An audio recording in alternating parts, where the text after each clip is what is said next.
Hello friends.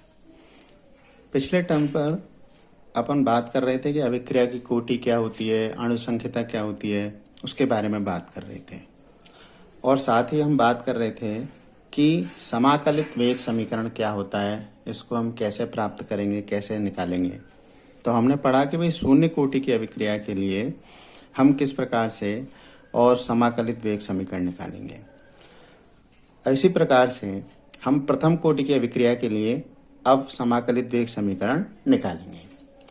तो अब प्रथम कोटि की अभिक्रिया का क्या मतलब हो गया कि जब अभिक्रिया का वेग एक क्रियाकारक की या क्रियाकारक के एक मोल की सांद्रता पर डिपेंड करता है तो फिर हम उसे प्रथम कोटि की अभिक्रिया कहते हैं।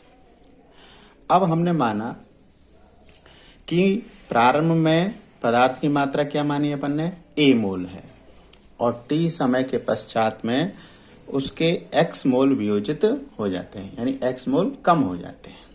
तो हमने माना कि भाई ए से उत्पाद प्राप्त हो रहा है, प्रारंभ में ए उसकी मात्रा है, उत्पाद 0 है, लेकिन टी समय पर एक्स मोल वियोजित हो गए तो इसका मतलब ए की सांद्रता कितनी हो गई, ए माइनस एक्स। एक्स काम में आ गए ना, रिएक्शन में काम में आ गए, उत्पाद एक्स बन गया मान लिया। तो हमने पढ़ा था कि वेग नियम के अनुसार अभिक्रिया का वेग यानी dx upon dt is proportional to a। a का मतलब a की कंसंट्रेशन। अब dx upon dt is equal to, चूंकि प्रथम कोटि की निकालना इसलिए अपन ने लिखा यहाँ पर k1, और सांद्रता क्या है उसकी t समय पर a माइनस एक्स। ठीक है। अब चूंकि समाकलन निकालना है अपने को, इंटीग्रल निकालना है, इसलिए क्या करेंगे, a माइनस एक्स को नीचे ले जाएंगे तो dx upon a minus x बराबर k1 dt। अब इसका अपन ने क्या किया, इंटीग्रल कर लिया। अब इंटीग्रल किया तो dx upon a minus x का जो इंटीग्रल है, ये वैसे अब मैथ्स वाले तो अभी पढ़ेंगे अपने कोर्स में, लेकिन वैसे अपन ध्यान रख लेंगे 1 अपॉन एक्स का क्या होता है, log x होता है। ठीक है। अब इसी प्रकार से इसका क्या हो जाएगा, a माइनस एक्स का minus ln a minus x, यानी log की जगह पर क्या आएगा, minus ln a minus x k1t plus c। तो अब ये जो c समाकलित वेग स्थिरांक का जो कांस्टेंट है, इसका मान कब निकालेंगे, t इक्वल टू 0 पर। यदि t इक्वल टू 0 होता है, यदि प्रारंभ में होती है, तो x का मान भी क्या होता है, 0 होता है। तो t इक्वल टू 0 होगा तो x बराबर 0 है, इसलिए इसकी वैल्यू यहाँ रखेंगे तो क्या हो जाएगा, c बराबर माइनस ln a। अब माइनस ln a इस इक्वेशन में रखेंगे तो हमारे पास में इक्वेशन क्या आ गई, minus ln a minus x बराबर k1t माइनस ln a। अब इस ln को इधर ले जाओ तो क्या हो जाएगा, ln a upon a minus x, क्योंकि ये लॉग लेते हैं तो क्या हो जाता है, माइनस हो जाता है, डिवाइड वाली संख्या क्या, और मल्टीप्लाई होती है तो प्लस आ जाता है। तो ये आ जाएगा log a upon a minus x बराबर k1t।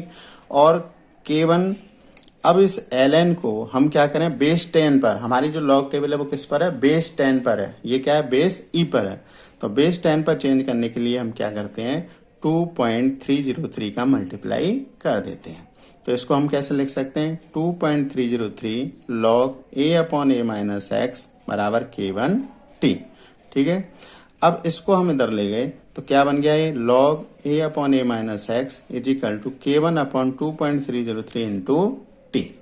अब हम यदि इसमें एक ग्राफ खींचें तो ग्राफ वही y is equal to M x, y की जगह क्या बैठा है, log a upon a minus x, t की x की जगह क्या बैठा है, t, और m यानी जो प्रवणता है जिसे अपन ढाल कहते हैं tan थीटा, वो है k1 अपॉन 2.303। तो क्या आ गया, log a upon a minus x, ये t आ गया, और ये tan थीटा यानी इसकी जो ढाल है वो ये आ गई k1 अपॉन 2.303, और ये एक सीधी रेखा हमें प्राप्त हो गई। तो इस प्रकार से ये एक इक्वेशन प्राप्त हुआ। इसी प्रकार से हम इस समीकरण को कैसे लिख सकते हैं, देखिए दूसरे तरीके से, कि ln आ रहा था वहां पर, तो माइनस के 2.303 लॉग लगा दिया है हमने, a माइनस एक्स बराबर k1t minus 2.303 log a। ln लग रहे थे वहां, वहां पर अपन ने माइनस के यानी बेस 10 में चेंज करने के लिए 2.303 लगा दिया। तो लॉग a माइनस एक्स, अब 2.303 का भाग दे दिया सब में माइनस के, तो क्या आ गया minus k1 upon 2.303 t plus log a। अब ये जो इक्वेशन है वो किस रूप में हो गया, y is equal to M X plus C, जो रेखा का दूसरा समीकरण होता है। तो y is equal to M X plus C, तो इसका यदि हम ग्राफ बनाएंगे तो y की जगह क्या बैठा है log a minus x, x की जगह क्या बैठा है t, और c जो कांस्टेंट होता है वो उसकी जगह क्या बैठा है लॉग a। ठीक है, ये इसे अंतःखंड बोलते हैं। और m प्रवणता कितनी होगी माइनस k1 अपॉन 2.303। तो उसका जो ग्राफ है वो इस प्रकार से बनता है, इसमें ऐसे बना देते हैं। इसकी जो ढाल है वो इतने के बराबर हो गई जो कि ये है, और ये जो अंतःखंड है वो हो गया लॉग a। लॉग y की जगह दिस, x की जगह पर दिस यानी टाइम बैठा हुआ है। तो इस प्रकार से ये ग्राफ आ जाता है। ठीक है, अब यदि हम कांस्टेंट निकालें, वेग स्थिरांक निकालें, तो इस समीकरण को ऐसे लिखा जा सकता है k1 बराबर 2.303 upon T log a upon a minus x, जो अपन ने पहले पढ़ा था। तो k1 बराबर 2.303 upon T log a upon a minus x. अब हमको क्या निकालनी अर्धायु, अर्धायु कैसे निकालेंगे, k1 बराबर 2.303 अपॉन टी हाफ, टी की जगह क्या लिखेंगे टी हाफ, लॉग x की जगह क्या लिखेंगे अपन a/2। ठीक है, आधा रह गया है तो a upon a minus a/2, तो ये a/2 बचेगा, 2 ऊपर पहुंच जाएगा, a से a कट जाएगा, तो क्या बचेगा log 2, और log 2 की वैल्यू होती है 0.3010, उसकी वैल्यू यहाँ पर रखेंगे तो ये आ जाएगी t हाफ बराबर 0.6932 अपॉन k1।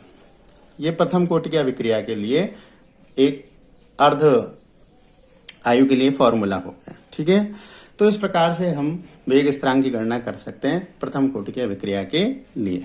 अब यदि मान लीजिए अभिकारक A की प्रारंभिक सांद्रता ज्ञात ना हो तो वेग स्थिरांक के निर्धारण हेतु हम एक और सूत्र का प्रयोग करते हैं जिसे हम अंतराल सूत्र कहते हैं। अब अंतराल सूत्र के लिए क्या करेंगे अपन, ये T1 ले लिया हमने, जैसे T लिखा है यहाँ पर, अपन ने T लिखा था ना यहाँ, ये T को इधर ले जाएंगे तो ये क्या आ जाएगा 2.303 अपॉन K। ठीक है, तो ऐसे लिखा है यहाँ पर T1 बराबर 2.303 upon K1 log A upon A minus x1। ठीक है, x की जगह क्या लिख दिया अपन ने x1, ये इक्वेशन फर्स्ट हो गया। अब T2 बराबर क्या हो जाएगा, ठीक है, तो क्या हो जाएगा, कांस्टेंट तो सेम ही रहने वाला है 2.303 upon K1 log A upon A minus x2। अब T2 माइनस T1 करेंगे तो हमारे पास में ये आ जाएगा 2.303 अपॉन K1 लॉग A से A कट जाएगा, A minus x1 upon A minus x2। और इसको कैसे लिख सकते हैं, इसको यहाँ ले जा करके लॉग A